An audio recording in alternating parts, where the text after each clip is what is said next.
Hola a todos, bienvenidos un día más aquí a Cantabria de cerca. Ya saben que estamos hablando de este nuevo curso político, de toda la actualidad que tenemos encima de la mesa. Hemos comenzado en el Senado, hemos comenzado en el Parlamento de Cantabria y también en el Congreso de los Diputados. Y de la actividad viene a hablarnos hoy el diputado por el Partido Regionalista de Cantabria, José María Mazón. Bienvenido a Popular Televisión. Pues muchas gracias. Una vez más, encantados de tenerte aquí. ¿Qué tal por Madrid? Porque habéis empezado hace nada y una semana muy intensa la que habéis tenido. Sí, porque se ha adelantado el pleno al lunes, que normalmente los plenos en el hemiciclo son los martes, miércoles y jueves, pero esta semana se ha adelantado al lunes porque había un decreto ley que se cumplían los plazos y bueno, se ha hecho hasta el miércoles.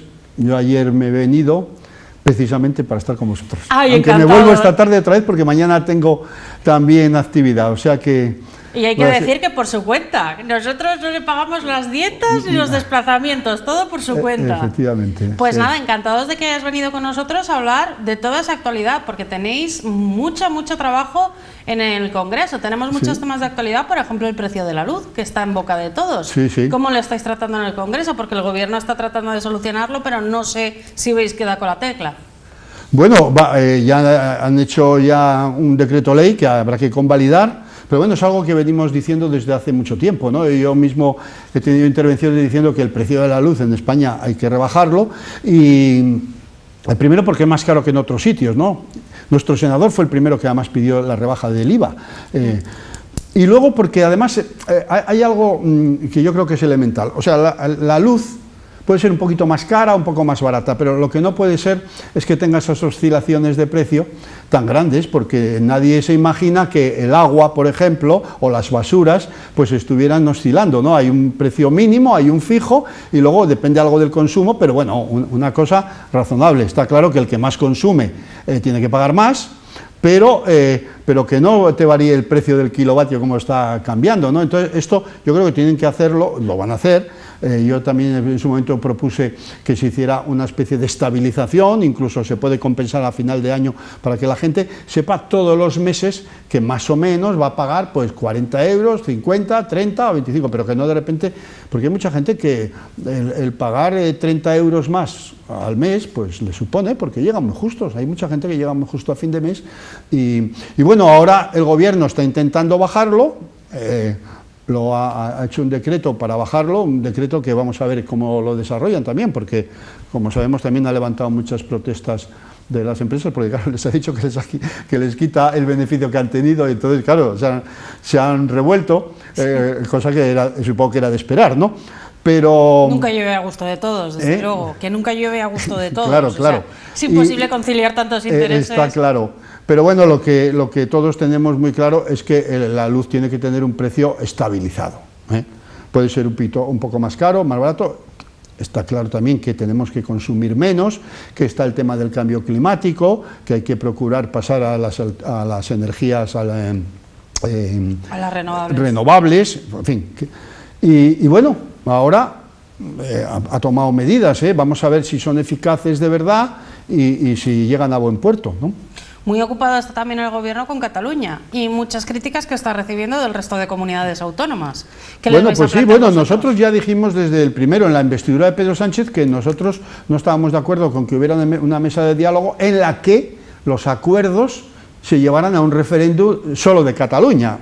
Y dijimos muy claro que nos parecía muy bien el diálogo, los acuerdos, pero que si había que tener un acuerdo entre el Gobierno de España y el Gobierno de Cataluña y la Generalitat, y si había que someterlo a referéndum, pues habría que someterlo en Cataluña y en el resto de España. Porque claro, si la Generalitat quiere que lo refrenden sus conciudadanos, el Gobierno de España también debería querer que lo refrendaran los españoles, ¿no? Bueno, pues de momento vamos a ver en qué queda, porque bueno, si lo que pactan, si es que llegan a pactar algo, es algo que no va contra la Constitución, pues bueno, vamos a ver en qué ocurre. Pero nosotros fuimos muy críticos desde el primer momento, tanto es así que votamos en contra, y luego pues hubo una crisis entre los partidos, que luego se ha resuelto, porque una vez elegido el presidente, pues es el presidente, o sea que ya no podemos patalear, no le podemos quitar, y nosotros tenemos que trabajar con la máxima colaboración con el gobierno que toque,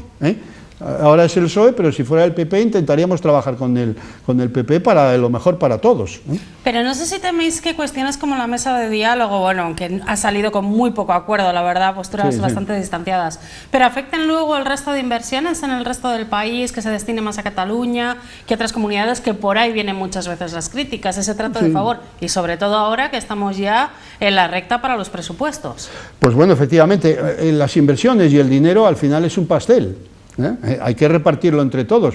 Si uno se lleva una parte desproporcionada, es a costa de los demás. Por eso, pues el resto de las comunidades autónomas, pues todos tenemos muchas reivindicaciones y nosotros somos los primeros que tenemos reivindicaciones y que tenemos un acuerdo y lo estamos exigiendo. Lo que tampoco queremos es poner en riesgo toda el presupuesto del Estado. Una cosa razonable y bueno, pues los catalanes también es verdad que tienen unas reclamaciones importantes y también tienen derecho a que se les dé su parte, o sea, no se les puede castigar.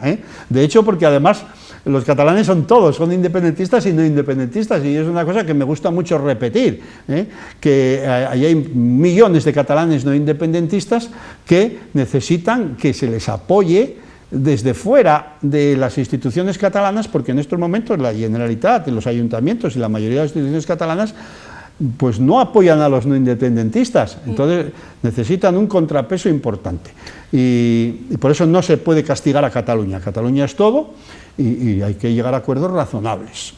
Bueno, inversiones que quiere Cantabria son las conocidas en el famoso papeluco. ¿Qué tal va el cumplimiento de ese papeluco? Bueno, pues va bastante decente, va retrasado, esto hay que reconocerlo porque todo va retrasado. Primero, porque nos ha pillado una pandemia en la que hubo suspensión de plazos en las licitaciones, recorte de inversiones porque hubo necesidad de dedicar la mayor parte del presupuesto a gasto social, y entonces, pues bueno, todo se ha retrasado. Pero bueno, a pesar de eso, los hitos que tenemos marcados se van cumpliendo, algunos muy importantes, como por ejemplo el pago de Valdecilla, que es dinero constante y sonante, por ejemplo las dos adjudicaciones ya del tren del AVE de Palencia hasta Santander, que ya están adjudicados, y en obras Palencia-Musco-Osorno, son dos pasos importantes. Están redactando el estudio informativo de Bilbao-Santander, y en el otro tramo de Palencia ha pasado la información pública del estudio informativo y ahora está pendiente de declaración de impacto ambiental. Hay que estar muy encima, y se van haciendo cosas. El desfiladero de la Armida también ya por fin ha superado los problemas que tuvo con esas impugnaciones. Hay cosas que están más atrasadas, pero bueno, vamos dando pasos. Lo que pasa es que nosotros ahora estamos muy pendientes de qué ocurre en estos próximos meses, sobre todo porque van a ir a Europa la nueva planificación de la Red Europea de Transporte, que empieza en el año 2023 una nueva programación, y en este año 2021, a final de 2021, ya tienen que salir las propuestas para la Comisión Europea. Y nosotros ahora mismo estamos muy bien pendientes de esto. El presidente Revilla tiene esta semana que viene una reunión con la ministra.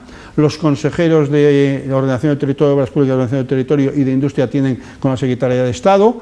En fin, estamos muy pendientes de todas estas cuestiones para acelerarlas, para impulsarlas y para exigir que no se retrasen, claro. Vamos a explicar un poco al público que nos esté viendo, porque a veces estas planificaciones europeas no son tan fáciles de entender. ¿Qué es lo que pide Cantabria en esta planificación europea de todas estas vías ferroviarias? Claro, es que esto es verdad que la gente es difícil que lo entienda. Hay una planificación europea que es la red de transportes transeuropeos. Vale, es una red global que coge los principales itinerarios europeos. Y en esta red hay dos divisiones. La red global, que abarca mucho, pero que tiene un horizonte muy largo, que es el horizonte a 2050. Y dentro de esta red global hay lo que se llama la red básica. Y la red básica tiene un horizonte a 2030, es decir, los próximos 9 años. Nosotros estamos en la red global, pero queremos que nos pongan en la red básica, porque es la que tiene la financiación a corto plazo. Entonces, muchos de los fondos europeos que vienen ahora con motivo del COVID, también hay que dedicarlos a esto. Y entonces, ahora mismo la lucha de Cantabria es entrar en esta red básica que se va a planificar desde el año 2023, va del 23 al 27, pero con el objetivo de tenerlo acabado todo para el 2030. Entonces, se han empezado las obras, pero claro, hay veces que la gente no conoce muy bien el ritmo de la obra pública, y estas obras públicas de los grandes itinerarios llevan mucho tiempo, no se hacen en 1, ni en 2, ni en 3 años. Hay una planificación que dura 4 o 5 años, la duración de las obras y las licitaciones dura otros 4 o 5 años, las puestas en servicio, en fin, que cualquier cosa que no tenga nada, pues tiene que pensar en un horizonte de 10 años. Por suerte nosotros ya tenemos mucho, porque tenemos incluso hasta Alar del Rey con los proyectos terminados para licitar, por ejemplo, y hasta Reynosa tenemos el estudio para aprobar el estudio y empezar a redactar los proyectos. Claro, es que hay que decir que van por trocitos, podríamos decirlo, claro, que se llaman tramos, sí, van sí, por sí. pequeñas obras, claro, van por pequeñas, entre otras cosas, por una cuestión económica, claro, porque una inversión de no sé, de 2.000 millones no te la hacen en 2 años solamente en una comunidad autónoma, porque hay que multiplicar por toda España, que no somos los únicos, y nosotros somos realistas. Sabemos que todo el mundo está reclamando, nosotros no queremos ser menos que los demás, pero son inversiones de mucha cuantía, de mucha cuantía. De muy grande, sí. Y ese tren Santander-Bilbao, estamos centrándonos siempre en el tren Santander-Bilbao, pero nos hemos quedado fuera del de la cornisa, que nos uniría con Galicia, que nos uniría con Asturias. Bueno, es que a nosotros en estos momentos lo que nos interesa, en primer lugar, es conectar con el eje atlántico que entra por el País Vasco. El eje atlántico va por el País Vasco, pero luego va directamente hacia Portugal, hacia Lisboa. Sí. O sea que atraviesa Vitoria y luego va a Burgos, Palencia, Valladolid. Nosotros, el ramal a Palencia nos conectaría con el eje atlántico, pero desde Bilbao a Santander también. Por supuesto que en su día pues habrá que continuar toda la cornisa hasta Asturias y demás, pero bueno, hay que empezar por uno de ellos, que es el tramo Bilbao-Santander, y además es donde más conexión tenemos, porque no hay más que ver el tráfico solamente que hay en carretera, ¿no? Sí, sí. Pero nosotros tenemos una gran conexión con el País Vasco y los vascos con Cantabria, claro. ¿Va a poder competir con la carretera con el tiempo que se tarda en ir en vehículo? Porque es que la verdad que se ha invertido mucho en la carretera. Claro, claro. El tren tiene que competir con la carretera. Para Madrid compite muy bien. Eso está clarísimo, porque ir en tren a Madrid en 3 horas es mucho mejor que ir en coche en 4, eso está claro. Evidentemente. Y que en avión en 1 hora, pero que ya sabemos que el tiempo del avión, pues necesitas media hora de antelación para embarcar, necesitas ir al aeropuerto, gastarte un taxi del aeropuerto de Madrid que te vale otros 30 euros. El tren compite muy bien en esas distancias. En una distancia a Bilbao compite bien al que lo hace con mucha frecuencia, con un billete de un precio asequible, pues hay mucha gente que va casi todos los días a Bilbao, varias veces a la semana. Sí. Entonces eso sí que le compite porque le resulta muy cómodo, y luego el tren pues tiene la ventaja de que puedes ir tranquilamente allí leyendo, trabajando, y no tienes que conducir, tiene menos riesgos, es más ecológico, en fin, y luego también depende, uno solo en un coche le sale mucho más caro que si compartes el coche con 4, pues ya la cosa es competitiva, ¿no? Pero uno solo, teniendo que hacer de conductor y gastando gasolina, yendo todos los días, desde luego el tren compite muy bien, compite muy bien. Económicamente mucho más rentable va a salir el tren para una persona sola. Y luego, de cara al futuro, pues polucionamos menos, porque el tren es un medio de transporte que yo creo que va a tener un gran desarrollo para el futuro, hay que estar ahí. Y las obras del desfiladero de la Armida, que también comentaba, ¿cuándo se van a retomar? Pues este año, porque ya están licitadas y ya tienen un adjudicatario. Es que se suspendió porque hubo una impugnación de los contratistas, luego ya se ha resuelto el recurso, y en estos momentos, pues ahora mismo tienen un adjudicatario que yo supongo que se haga público próximamente, y luego entre que haces el replanteo, pues a final de año tiene que estar en marcha esta obra, ¿no?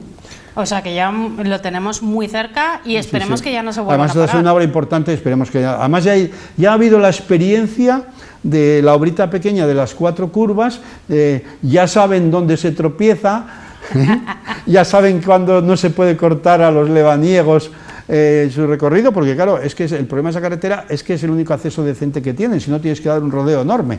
Entonces, claro, lo que no puedes es cortarla el mes de agosto, ¿no? O a lo mejor en Semana Santa.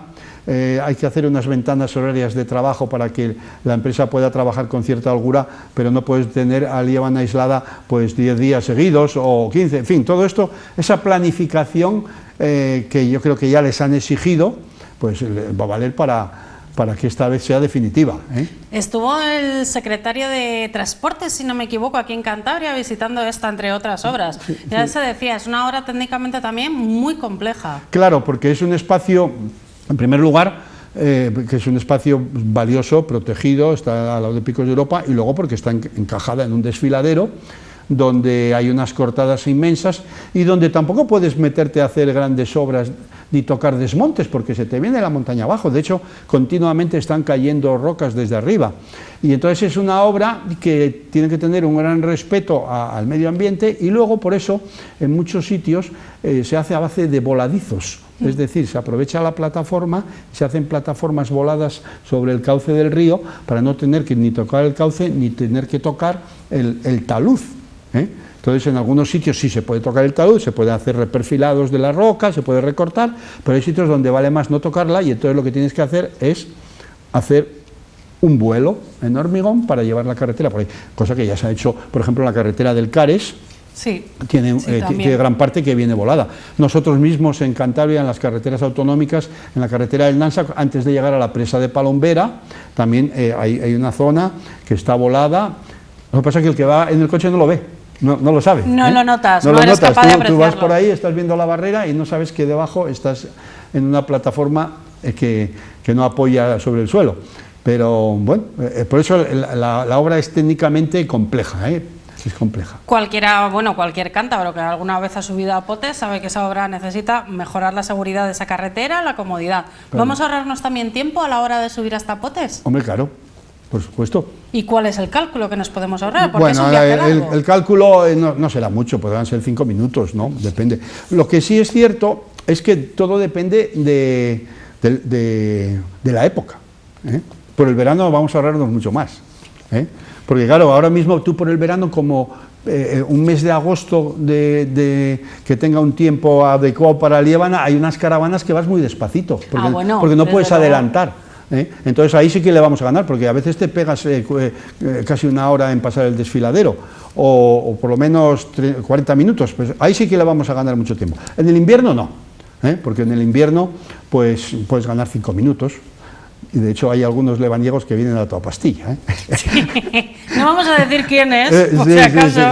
Para cuando no hay tráfico, pues puedes ir mucho mejor, pero sobre todo vas con una cuestión de seguridad. Porque sobre todo hay 2 o 3 puntos donde es que como te cruces un autobús por delante, las pasas mal, Sí, pasas mal, porque el autobús se tiene que abrir, te quedas muy justo, como vayas un poco lanzado te das un susto. A ver, no es lo mismo los lebaniegos que están acostumbrados a esa carretera que los que vamos de fuera, que vamos de vez en cuando de turismo. Algunos lebaniegos, porque los hay muy prudentes también, ¿no? Pero, sí, pero no es lo mismo, no tiene nada que ver. Eso es. Bueno, y en cuanto a dinero, comentaba Valdecilla, pero en realidad no han llegado todavía esos 44 millones de euros que estaban previstos, falta firmar el convenio. Bueno, pero yo creo que eso ya está a punto, Estaban en los presupuestos, sí. Estaba en los presupuestos y yo creo que tiene todos los sacramentos. De hecho, a mí me han citado ahora del Ministerio de Hacienda para empezar a negociar los próximos presupuestos y lo que había oído que esto ya estaba prácticamente. Pero voy a tener ocasión ahora además de primera mano de negociar ahí en el Ministerio y claro, antes de hablar de los del 22, vamos a hablar del 21, porque no queremos, como no cumplan el 21, no van a poder contar con nuestro apoyo para el 22. Eso está claro, por mucho que nos prometan para el 22. ¿Y qué vais a pedir para el 22? ¿De nuevo que se repita la partida? Bueno, que continúen las inversiones, nada nuevo, porque esto es un proceso, no puedes estar inventándote cada día cosas nuevas. Ya tenemos bastantes y algunas con retraso, bastantes con retraso. O sea que lo que hay que hacer es que se cumpla el 21 en la medida de lo posible, pero ya sabemos que hay alguna cosa que siempre se ha complicado, pero y luego continuidad en el 22. ¿Y llegarán también para este 2021 ese dinero del IVA del año 2016, si no recuerdo mal? ¿Del 17? Yo espero que también, sí, es otra de las reivindicaciones que hemos tenido constantemente. Además, yo se lo dije en más de una ocasión a la ministra, tuve interpelaciones y le dije, yo no entiendo por qué os complicáis tanto la vida con algo que al final lo vais a dar por las malas. Darlo por las buenas, negociar la forma de pago. Lo mismo pasó con eso que lo de los remanentes de los ayuntamientos. Sí. Y luego, por otro lado, acabaron dando ayudas a las comunidades autónomas con otros fondos. Fue una postura muy poco inteligente del gobierno. En mantenerla y no enmendarla para luego al final acabar perdiendo los pleitos en los tribunales. Y causó mucho malestar en los ayuntamientos. Mucho malestar en los ayuntamientos, en las comunidades autónomas, en todo el mundo, para al final tener que pagarlo, porque además tampoco se trataba de que lo pagaras al día siguiente, porque si tú tienes un poquito de mano izquierda, pues dices, venga, accedemos, firmamos y negocias un calendario de pagos. Bueno, pero ahora resulta que lo tienes que pagar. Los tribunales te han dicho que esto ya es ejecutivo y tienes una obligación impuesta, con lo cual pues has perdido la posibilidad de haber quedado como un rey, ¿no? Es decir, vale, os doy la razón, tenéis razón y ya está.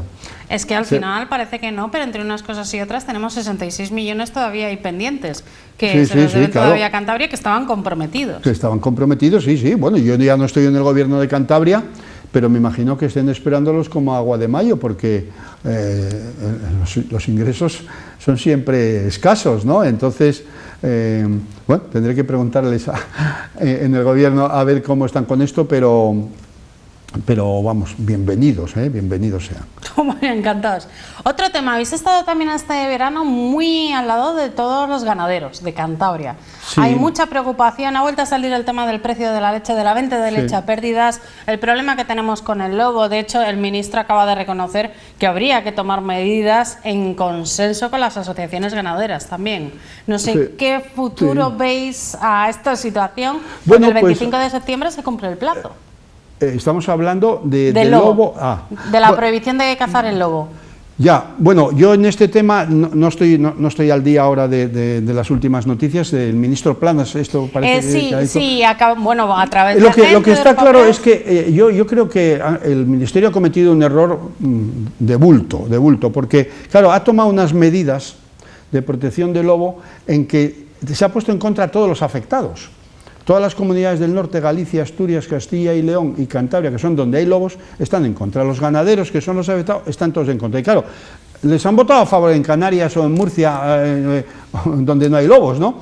Entonces, claro, tú tienes que estar en cierto consenso con los afectados. Yo además soy de los que creo que el lobo hay que defenderlo. O sea, el lobo es una especie a proteger y es muy valiosa. Pero también es verdad que tú, como tomes medidas contra todos los afectados, te va a pasar como en Europa. En Europa el lobo desapareció. Y fíjate que el lobo es un animal emblemático en Europa de toda la vida, ¿no? Los cuentos de Andersen y todos, la Caperucita Roja y todos estos del lobo, tal, esto al final se los han cargado, porque era el malo. Era el malo. Y entonces, si tú ahora te estás enfrentando de esta manera con todos, estás haciendo otra vez que el lobo sea el malo.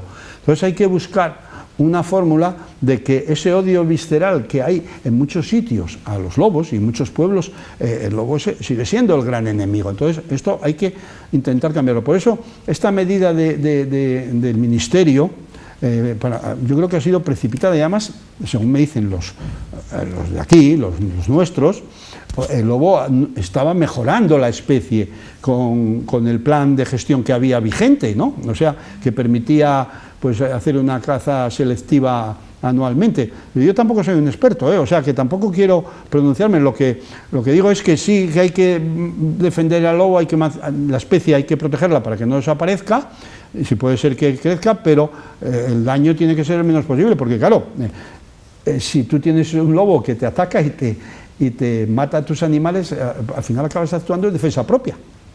Con lo cual, pero bueno, Es un tema en el cual yo no quiero tomar una postura, porque además yo soy en ese sentido muy defensor de los animales, o sea que me gusta la postura de los defensores de los animales en general, ¿eh? Y luego está el otro, el tema de la leche, que bueno, en la leche ha habido un cambio, ¿eh? Ha habido un cambio, por lo menos ya hay una norma en la que te dice que no se puede vender no se puede vender con menor precio, no a pérdidas las grandes superficies, que eso también, sino que no se puede comprar al ganadero a precio menor de su coste de producción, ¿vale? Como eso estaba en el aire, porque en el fondo todos te pueden decir que su coste son 33 céntimos, 35, y es difícil de valorar, ¿no? Pero el Ministerio ya además ha hecho un estudio y ha dicho que el coste mínimo, dependiendo de las zonas, los sitios y tal, tiene que oscilar, creo que son entre 33 y 38 céntimos. Con lo cual ya hay una referencia. Entonces ahora la industria, porque aquí hay tres aspectos, ¿no? Está el ganadero, está la industria que transforma la leche y luego está pues los que la venden, ¿eh? Las grandes superficies en general. Entonces, claro, las grandes superficies ahora ya han tomado una medida de subir el precio de la leche para no vender a pérdida, porque claro, al final arrastra la cadena, porque si tú al final puedes comprar la leche, te la venden a 60 céntimos, la industria te la va a bajar el precio y al final repercute en el ganadero. Entonces, el subir 3 céntimos arriba a la venta, si sube toda la cadena, pues entonces bienvenido sea, ¿eh? Porque estamos hablando además de una cantidad que no es demasiado grande para el consumidor. Bueno, de hecho las leches de marca valen 90 céntimos, por ejemplo, ¿no? Las leches de marca, pero las leches ya las que son no de marca, vamos, las que hacen con su marca las propias distribuidoras, pues esas, claro, tienen que tener un mínimo de 65, 70 euros aproximadamente. Eso yo creo que está mejorando, ¿eh? Creo que está mejorando, pero hay que ver que esto continúe, ¿eh? porque la ley está ahí. Hay una ley ahora que se está discutiendo en el Congreso, hay muchísimas leyes, que una es la de la cadena alimentaria, en la que debe tener que quede bastante atado, que defiende el ganadero. Por a fin de cuentas, el precio de la leche para los ganaderos en Cantabria es como el salario mínimo, o sea que sí, debería haber un mínimo, ¿eh? Pues una última pregunta, ya casi nos quedamos sin tiempo, muy brevemente.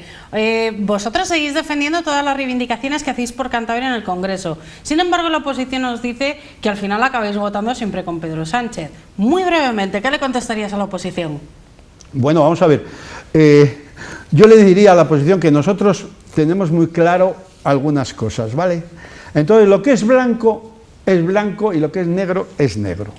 ¿De acuerdo? Entonces hay cosas que les vamos a votar que no, y les hemos votado que no. Y hay cosas que les vamos a votar que sí, porque les hemos que sí. Y luego hay un mundo de grises, ¿vale? Ese mundo de grises, pues depende a veces de la negociación, depende del debate, depende si nos hacen caso en las enmiendas, pero, en caso de duda, pues apoyamos al gobierno, porque es nuestro socio.